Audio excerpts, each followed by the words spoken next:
Shalom, all praises to Yahweh, Ba'ashem Yahushua, Ba'ashem Harakakadash, double and the apostles and elders, great millstone and rule well, and Shalom to all the brothers doing the work of saying truth.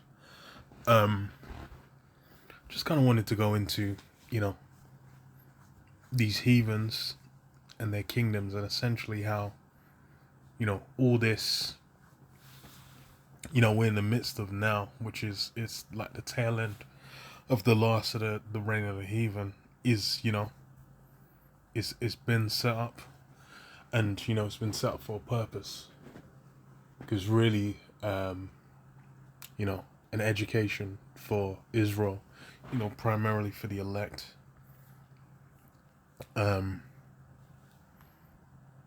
then, well, because the 2/3 ain't gonna turn from their ways. And then what? The how it's gonna end is Yahushua's return, him essentially bring the end, to all these, current rulerships. Any idea, any twinkle in someone's eye, you know, of thinking of rulership, that's all, that's all gonna be brought to its end. So Genesis 12:1, it says, "Now the Lord Yahweh had said unto Abram, Get thee out of thy country and from thy kindred and from thy father's house unto a land that I'll show thee." Yeah. So starting with Abram. Abram was told, to skedaddle, cause why? Cause they were in what, like the Chaldees. So they were into, all kinds of heathenism. But then he was, Abram was selected and separated, to serve Yahweh Hashem Yahushua Hashem Rakakadash. So he says, "And I will make of thee a great nation, and I'll bless thee, and make thy name great, and thou shalt be a blessing. And I'll bless them that bless thee, and curse them that curseth thee. And in thee shall all the families of the earth be blessed." So Abram departed as the Lord Yahweh had spoken unto him, and Lot went with him. And Abram was 75 years old, 70 and 5 years old when he departed out of Haran. So, just double check. That Haran.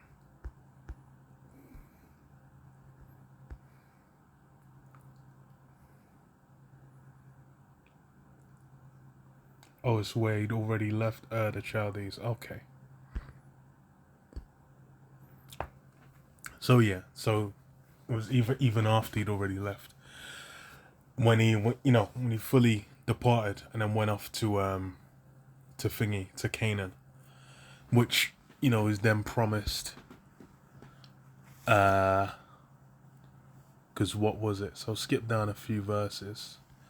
When he got to Canaan, it says, verse 7, "And the Lord Yahweh appeared unto Abram and said, Unto thy seed will I give this land, and there builded he an altar unto the Lord Yahweh who appeared unto him." So yeah, the land was promised. And, those promises, they went down the line. So it went to, from Abraham to Isaac. And then, Isaac was his son. Ishmael didn't inherit, because he was, the son of the bondmaid. Sarah's womb was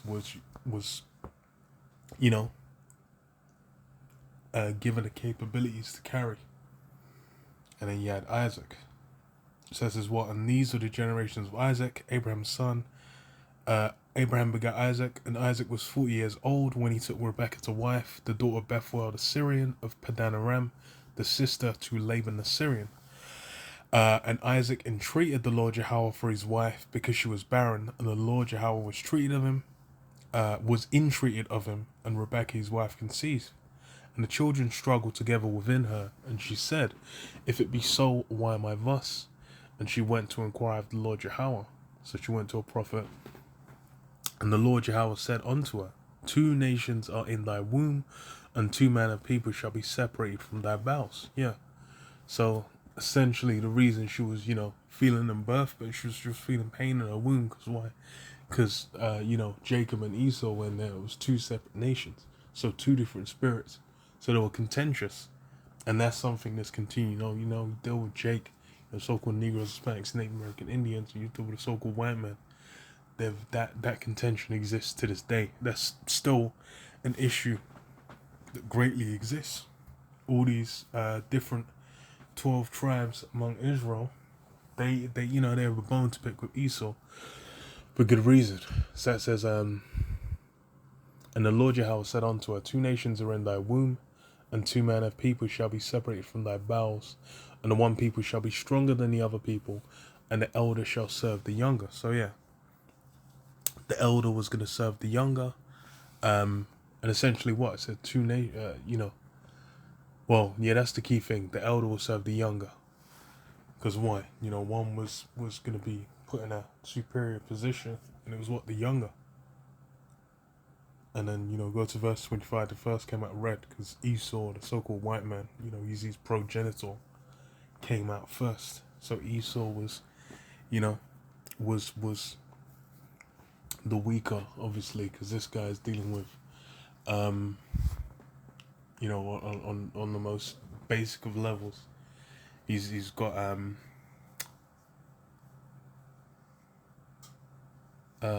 leprous skin.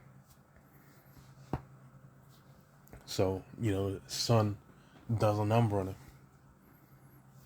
And then obviously for Jake, they're born with melanin. So that's, just on the simplest level. But in all aspects, Jake excels, and that's something that, it's clear. You just go to Jake, even in the state where they're a complete mess now, completely destroyed. They're still, excelling in all fields. Because why? Because they got that spirit in them. Esau basically had to shuffle the rules of the game essentially in the world to give himself a means to even be able to have a W. So that says so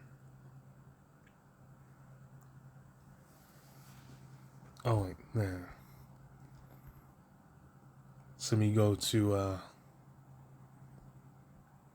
when the blessings were delivered. So those are promises given, and then went down. He said, "What older will serve the younger." So Esau was basically prophesied from then to serve, and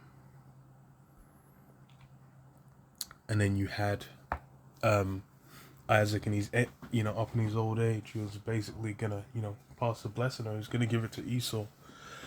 But then Rebecca schemed to basically scheme to have Jacob the supplant Isaac to get the blessing, because you had the incident where Esau sold his birthright for the red pottage, for the raw meat, where it was like, he came from the field, he was marved. He was like, just give me that raw meat. And then he just, he took it, he sold his birthright for that raw meat, so he got supplanted then. And then for the blessing as well, you had, I ain't gonna read through it, but just summarize it, where Jacob basically put on, what was it, the skins, to basically emulate like he had, that hairy arms and whatnot. Like Esau had, a so-called white man has, that body type. Because Jacob generally got less body hair, man. And then the scent as well, because Isaac's eyes weren't too well. So I said, what let's start from verse 18. So Genesis 27:18. It says, "And he came unto his father and said, My father. And he said, Here am I. Who art thou, my son? And Jacob said unto his father, I am Esau thy firstborn. I have done according as thou badest me. Arise, I pray thee, sit and eat of my venison, that thy soul may bless thee." So he wanted to, taste of that venison. So whilst Esau was out there hunting, Rebecca prepared it, and then assisted in scheming, so making sure that Jacob got the blessing, because that's how it was set up in the spirit. Abraham, Isaac, and Jacob. And that's really the contentious point for for the elite of Esau now. These guys, they want that blessing back, man. They want that rule. They realize the scope of what they missed out. So it says, what? And Isaac said unto his son, how is it that thou hast found it so quickly, my son? And he said, because the Lord Jehovah thy power brought it to me. And Isaac said unto Jacob, come now, I pray thee, that I may fill thee, my son, whether thou be my very son Esau or not. Jacob went now to Isaac his father, and he thought him and said, the voice is Jacob's voice, but the hands are the hands of Esau. And he discerned him not, because his hands were hairy as his brother's Esau's hands. So he blessed him. Yeah. So he thought, he thought the first, he's like, oh, okay. It's Esau. So he gave him the blessing. He said, bring it, no, he said unto him, and he said, thou art my very son Esau. And he said, I am. And he said, bring it near to me, and I will eat my son's venison, that my soul may bless thee. And he brought it near to him, and he did eat, and he brought him wine, and he drank. And his father Isaac said unto him, come near now, and kiss me, my son. And he came near and kissed him, and he smelled the smell of his raiment, and blessed him, and said, see, the smell of my son is as the smell of the field which the Lord Jehovah hath blessed. Therefore, the Most High give thee of the dew of heaven, and the fatness of the earth, and plenty of corn and wine. Let people serve thee, and nations bow down to thee. Be Lord over thy brethren, and let thy mother's son bow down to thee. Cursed be everyone that curseth thee, and blessed be he that blesseth thee. So yeah, it's the blessing was given to Jacob, man. And then what was a key part of it? Let people serve thee, and nations bow down to thee. So rulership, having power over the other nations, that's a core aspect of the blessing. But then you see Esau. So I'll skip down a few verses. So verse 33, Esau comes back, Jacob departs, you got the blessing. Then Esau comes back, he puts the venison together, and then realize he got schemed on. So verse 33 says, and Isaac trembled very exceedingly and said, where is he that hath taken venison and brought it me? And I have eaten of all before thou camest, and have blessed him, yea, and he shall be blessed. And when Esau heard the words of his father, he cried with a great and exceeding bitter cry, and said unto his father, bless me, even me also, O my father. And he said, thy brother came with subtlety, and have taken away thy blessing. Yeah, the blessing and the birthright got taken. And he said, is he not rightly named Jacob, supplanter? For he hath supplanted me these 2 times. He took away my birthright, and behold, now he hath taken away my blessing. And he said, hast thou not reserved a blessing for me? Yeah, so he was, he wanted a blessing as well. And Isaac answered and said unto Esau, behold, I have made him thy lord, and all his brethren have I given to him, for servants, and with corn and wine have I sustained him. And what shall I do now unto thee, my son? So yeah, you had that blessing given, where it was all the brethren would bow down to him. All the nations are going to bow down. So the rule, essentially, that's what was given. And then, he's hurt because he missed out on that. And these guys are still hurt to this day, man. Because says what? And Esau said unto his father, hast thou but one blessing? My father blessed me, even me also, O my father. And Esau lifted up his voice and wept. And Isaac his father answered and said unto him, behold, thy dwelling shall be the fatness of the earth, and of the dew of heaven from above. And by thy sword shalt thou live, and shalt serve thy brother. And it shall come to pass that thou shalt have the dominion, when thou shalt have the dominion, that thou shalt break his yoke from off thy neck. So you got a blessing that was given unto Esau, which is what? By the sword shalt thou live, and thou shalt serve thy brother, and it shall come to pass when thou shalt have the dominion, you shall break his yoke from off thy neck. So yeah, essentially, when you got the dominion, that's when you can get out of that servitude role. And that's what, you have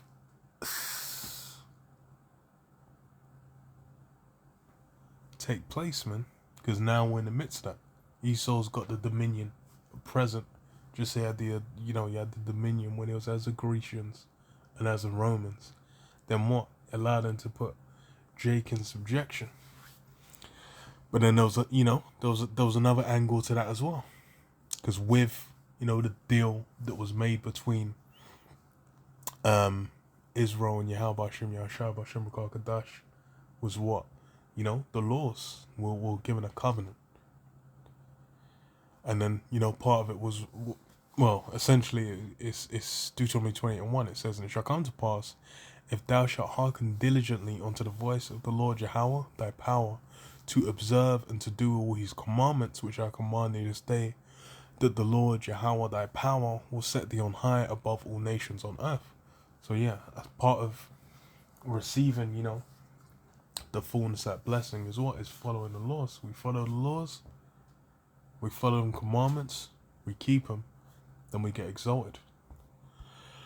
And then skip down to verse 15. It says, "But it shall come to pass, if thou wilt not hearken unto the voice of the Lord Yahweh thy power, to observe and do all his commandments and his statutes, which I command thee this day, that all these curses shall come upon thee and overtake thee." So yeah, the inverse is, if you fail to keep that covenant, you fail to keep those commandments, then what? The curses will come onto you. I'll come back to them curses, because you go to Exodus 20 and you get some commandments and you see basically the basis of how Jacob ends up in this situation.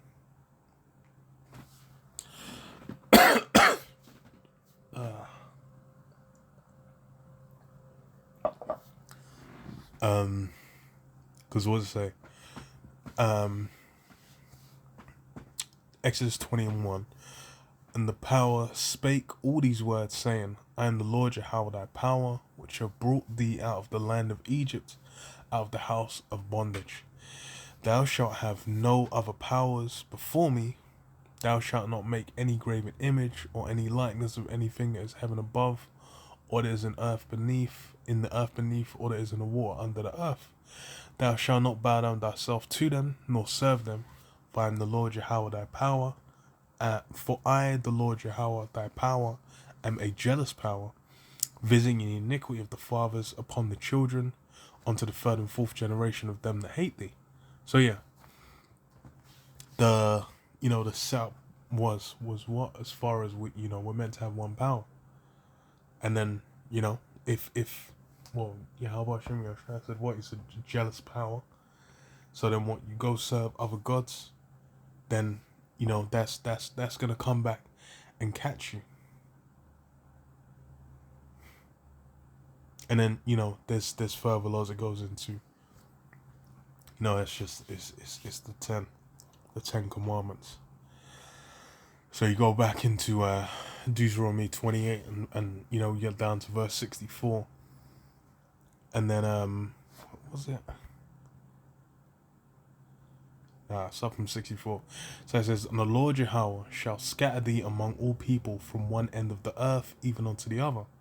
And there thou shalt serve other gods, which thou nor thy fathers have known, even wood and stone." So part of us, not serving, breaking these commandments, like I went into, a key one is what?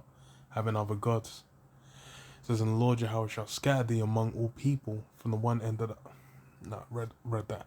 "And thou shalt serve other gods, which neither thou nor thy fathers have known, even wood and stone." And we're on the day now. The day I'm doing it, it's it's about to end, as far as in the UK, but it's Easter Monday, and obviously you had Easter where you've just had reverencing of Ishtar, reverencing of Nimrod, Semiramis, Tammuz, all these pagan origins of this day, because it goes back to ancient Babylonian paganism, and it's been rejigged within the modern day Christianity, where they just kind of people are still every fucking supermarket you go into is selling 9 million Easter eggs. Every supermarket's got bunnies and eggs and all these different the fuck are they called? Forms of pagan worship tied to it. Because why? It's that wood and stone, man. It's them other gods. And that's, it's J. Corrupt in here, man. You got to deal with the church. They're gonna be, we're having the Easter sermons and whatnot. They're gonna be going they'll be going they're gonna be talking about Jesus Christ, man. They're gonna be talking about that Jesus Christos, man. That's who they're gonna be talking about. That white. That image is tied to that name. Because why? That's it's part of the punishment. Because now we're living directly within these scriptures. These scriptures are alive and talking. You open your eyes, you go outside, you walk around, you're gonna see Jake serving wood and stone, man. All these tribes. Says what? And among these nations shall thou find no ease, neither shall the sole of thy foot have rest, but the Lord Yahweh shall give thee there a trembling heart and failing of eyes and sorrow of mind. And yeah, destroyed. Those that haven't awakened to the truth, they're here, in a diminished state. Far diminished. Because you go into Lamentations and they'll talk about, all the honor the the once was associated with Israel, and how that's just done, and that shit was done then.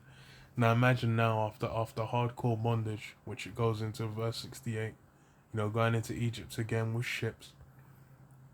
After that destruction being discontinued from our heritage, Jeremiah 17:4,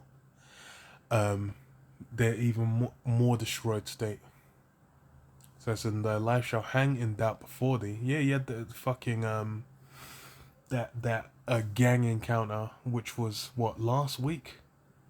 It was like Wednesday, Thursday, I can't remember. We had the fucking video recorded of one Jake that was 19 wetting up another Jake on the train, man. And people were like, no, why? This man had the big ass fucking kitchen knife. Man just got out of jail. Then he was just wetting him up on the train. Cause why? Cause when Curse is in living color right now, man. That guy's, your life's hanging by a thread. Whether it be another Jake coming and decimating you, whether it be the police, whether it be various other things. So it says, and shall have none assurance of thy life. In the morning thou shalt say, would the Most High were even, and at even thou wilt say, would the Most High were morning. For the fear of thine heart wherewith thou shalt fear, and for the sight of thine eyes which thou shalt see.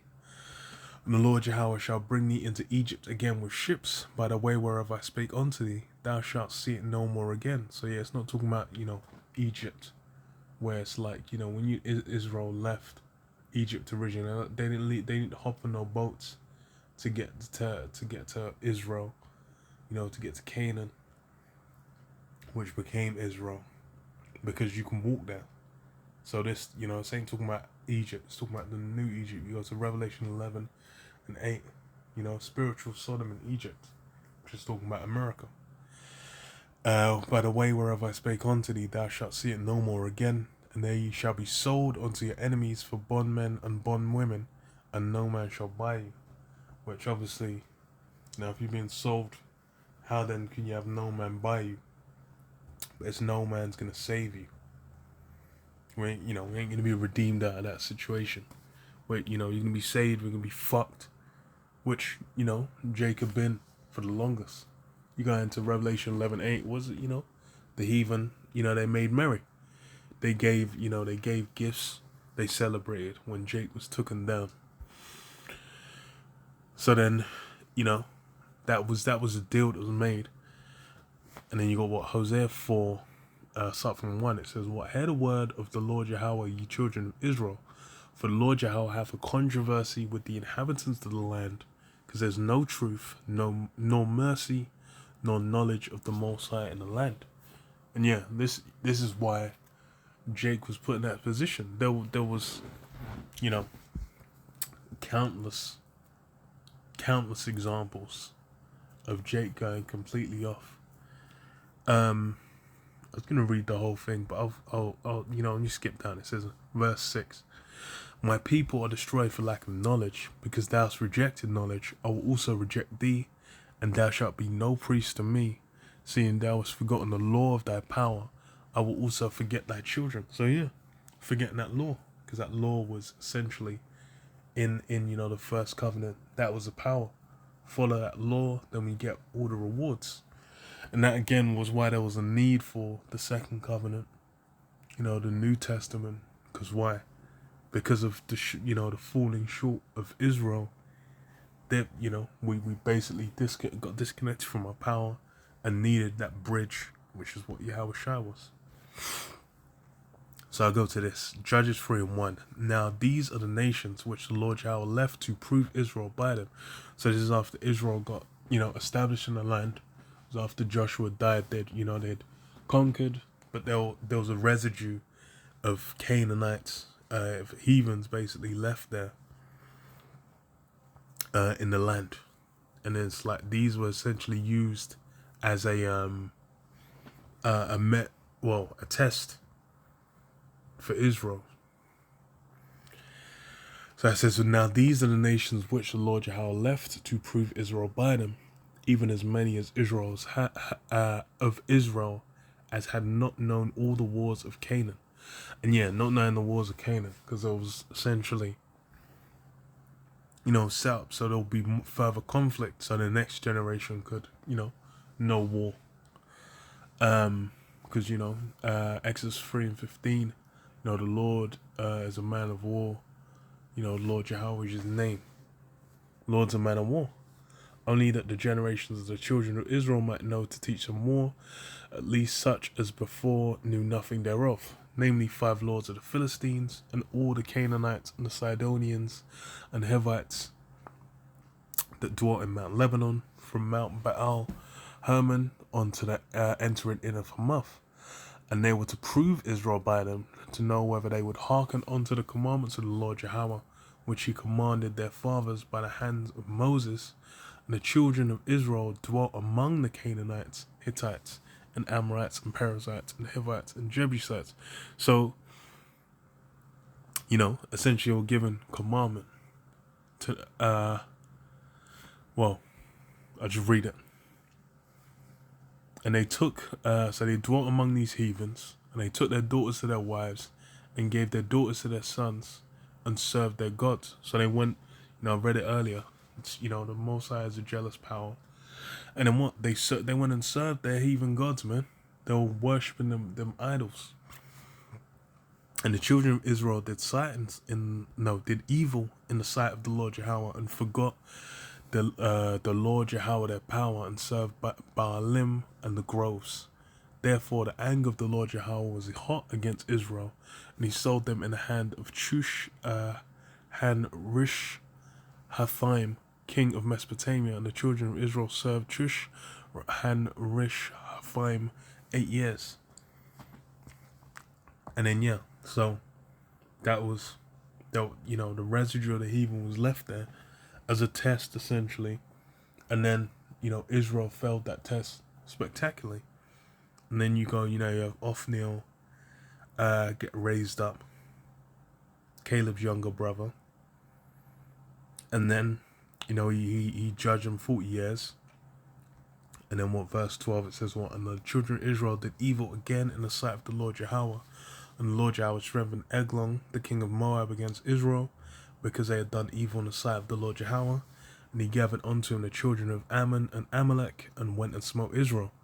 I believe if you check on the maps as well, Moab and Ammon and Amalek were like the closest neighbors around Israel. I'd have to double check. I've got it in one of my scriptures there. But I know Moab and Ammon were there, but I cannot remember exactly if Amalek was as close at that time. So, that's why they linked up. Then they, what Israel was given into their hand. And that's something, this is the start of Judges. You go through Judges, this happens time and again. You go through, Samuel, less than Samuel. Actually, even Samuel's sons, man. Sons of Belial. Was it Samuel or was it Eli? No, maybe I'm thinking of Eli's sons. With the sons of Belial. But when you go through the stories, you'll have time and again Israel essentially going and serving, man. You got Ahab and Jezebel and Elijah, where you had all kinds of legendary amounts of prophets serving Baal, serving heathen gods, man. Complete madness. And it's the same cycle would happen. They'll go off, serve heathen gods. The heathens would get power over them. They'll get the rule over them. Then they'll get the shit beaten out of them, and then they'll pray to the Most High to save them out of it. Then they'll send someone to deliver them.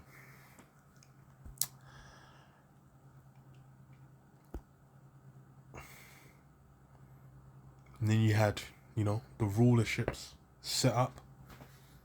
These different kingdoms that will be given to the heathen. So Daniel 2, you had Daniel where Nebuchadnezzar, this guy, he had the dream. Then he basically sent for all these soothsayers, his Chaldees, all these witches and whatnot, to give him the answer. And then, they said, "Oh, tell us the dream, we'll interpret it." Then he said, like, "Yo, the dream fucked me up so much. You man got to tell me what the dream was and the interpretation."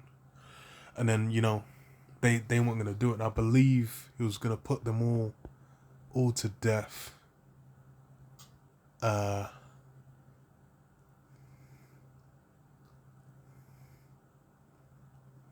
Yeah.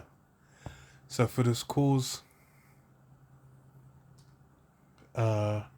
the king was angry and very furious. So verse 12, Daniel 2:12. For this cause the king was very angry and very furious, and commanded to destroy all the wise men of Babylon.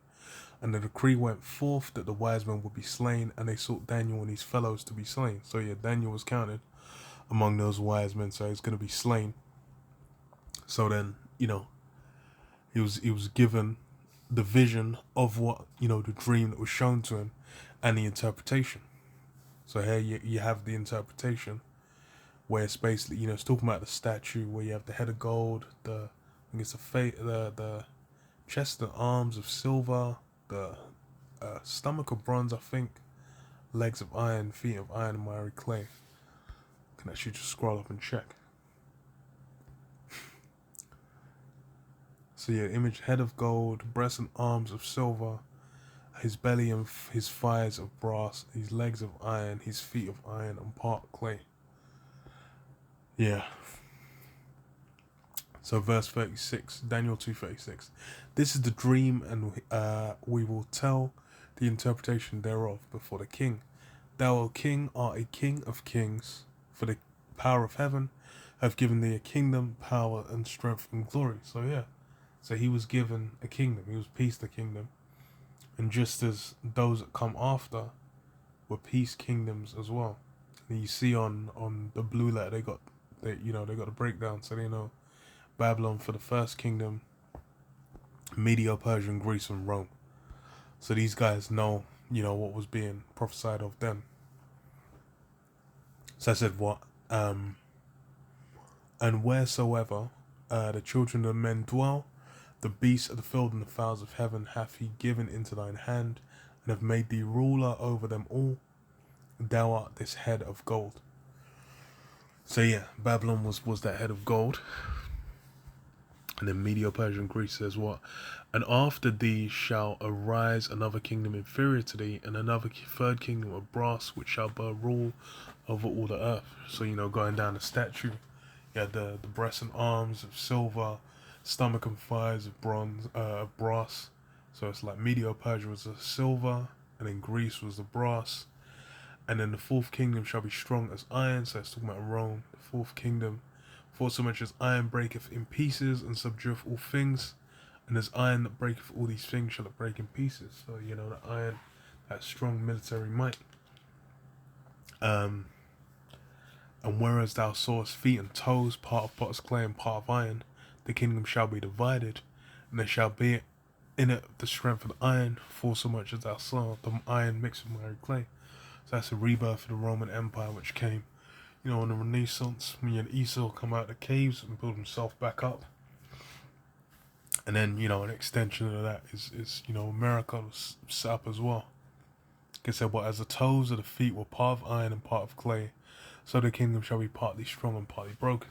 Which is why you have, there's the stronger aspects of it, of the EU and NATO, where you have like Germany, where they're monetarily, production wise, technology wise, that they're stronger. I think the weaker ones like Greece, like Italy, like Ireland, where they're less powerful. They're weaker, man. They're waning. I mean, you've put the whole of Britain in there, really, because even after Brexit, it's that not cleaving together, and it's been shown these guys were not as well as they had the rule before that. You had the British Empire, but that shit waned. And you go into when you go into Daniel 7, it'll be like the beast. You have like the three horns, which was what, France, Spain, and Britain, I believe. France, Spain, Britain, I believe, that were beaten down by America, man. Yeah, I believe so. So it says, "And whereas thou sawest iron mixed with miry clay, they shall mingle themselves with the seed of men, but they shall not cleave one to another, even as iron is not mixed with clay." So yeah, they they shall mingle themselves with the seed of men. Yeah. Essentially, they're mixing, but they ain't really becoming as one. That's why you really have with the hell are they called?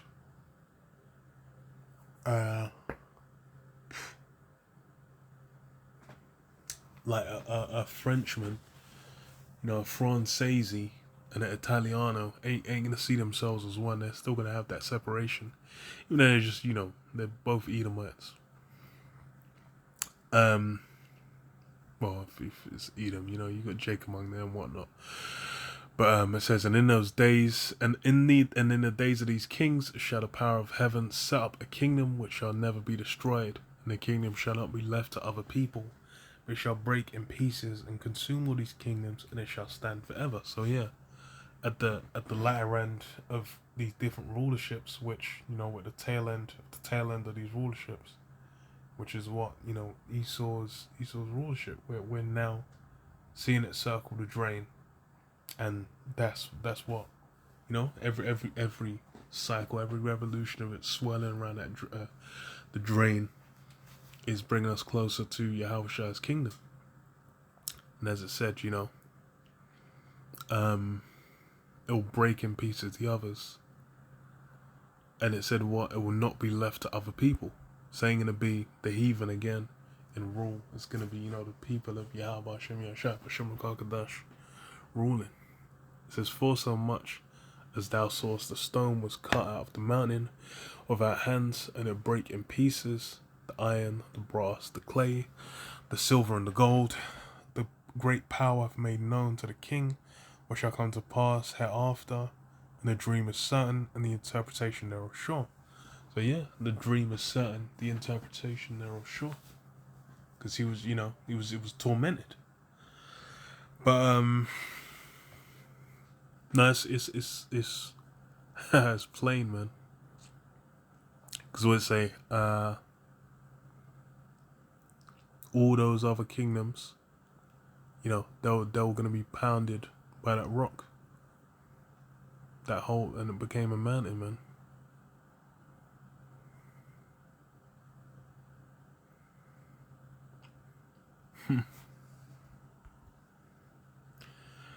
And we got now Job 9:24. "The earth is given into the hand of the wicked. He covereth the face of the judges thereof. If not, wherein who is he?" And yeah, right now we're in that tail end kingdom where it's been given what, to the wicked, and the wicked being revealed is only now in this time, man, where Edom's been revealed to be the so-called white man. He's this guy's done a shape-shifting job. He's merged into the background, and he, for a period of time, he fled from his identity, but now it's become observed who that wicked is. And, he's got the rule. But then what? As you just read, Revelation 11:15, and the seventh angel sounded, and there were great voices in heaven saying, the kingdoms of this world are become the kingdoms of our Lord and of his anointed, and he shall reign forever and ever. And yeah, that's how it's gonna go down, man.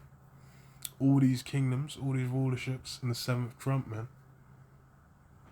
When that seventh trump sounds at completion, seven stands for completion, then it's gonna be what? The kingdom establishment, Esau, all these current, any that's what I said, any twinkling in the eye of any kind of rulership is going to be done. They're all going to be, brought under Yahushua. Yahushua is going to have the rule. And I can finish on that. Oh, I think I had it. What's going on? Okay.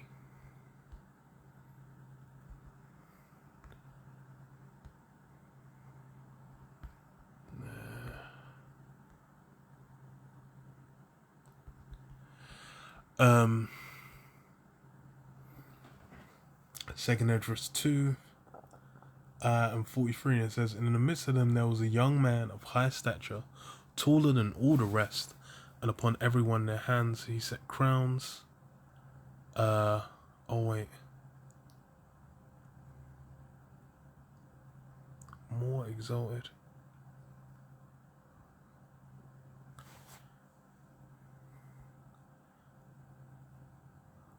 So it's in there.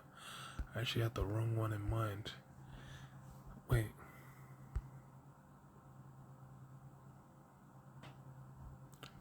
Oh, right. Many crowns. That was the one I was thinking of.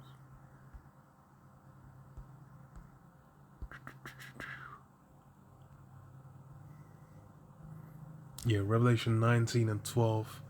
And his eyes was a flame of fire, and on his head were many crowns, and he had a name written that no man knew but he himself. And yeah, they had many crowns, man. Because why? All these different kingdoms, they're going to be toast, man. It's all going to be brought underneath Yahushua. It's, it's going to be plain, man. It's going to be cold.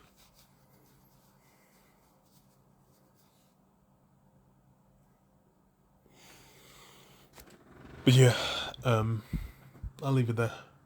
Shalom.